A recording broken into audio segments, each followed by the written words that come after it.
This group here, we have a lot to say about that. Absolutely. Friend. I mean, I'll let Natalie take the throne on this one to start. But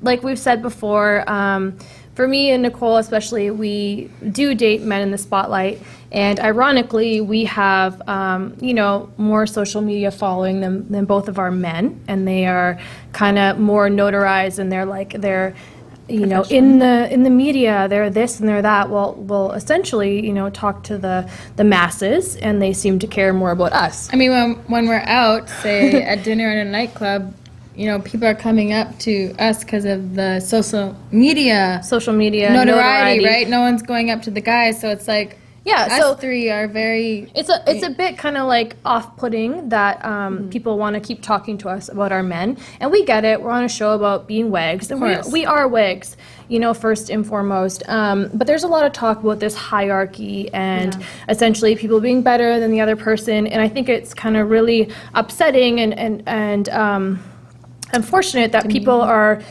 judging us or valuing us on our marital status or lack thereof, and that's really upsetting to us because we're feminists, right? Like we're women first, and who we date. Yes, we're wags. Absolutely, we are wags. We date men that play professional sport, no doubt.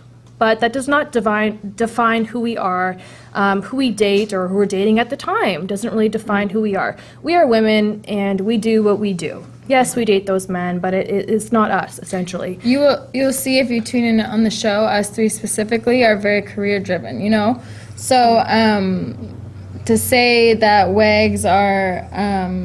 a certain stereotype and exactly. Us three, that's the cool thing about tuning in, is that you will see the different parts of it, some are career driven, some are just a stay-at-home mom, some are a mom and she works, so there's a wide diversity between all of us wags, and tuning into the show will kind of give you an inside view on all of our different perspectives and different opinions.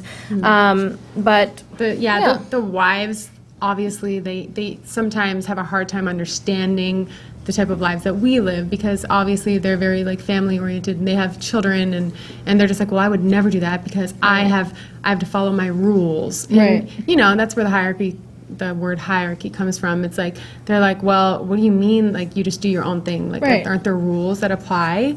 And we don't really I don't agree with the word rule. I feel like it's an equal thing. It's an equal partnership, and it's 50-50, and it's just, that's where a lot of the drama comes within the show. They don't understand our lives, and we do understand their lives, but we don't ever really discuss that. They just are kind of nitpicky with us or with people. And I feel like there's a lot of respect that needs to be given to someone that chooses to stay home and be a working mom. Absolutely. Nowadays, I think feminists 10 years ago used to be let's get women in the workplace. You know what I mean? And now women have no problem getting into the workplace. So it's almost like, so now that be empowered, that if you want to be a stay-at-home mom, that's great, amazing. I'm all for that. So absolutely. Whether they kind of show that or not, we actually are really think it's amazing and think it's respectable that they are stay-at-home moms, or if that's what they choose to do, that's a really honorable job. But I feel like kind of in the contrary, we kind of get a bit attacked, saying that we may want to, what do you guys want to do, or exactly. You've been dating your boyfriend for 3 years, why don't you want to get married?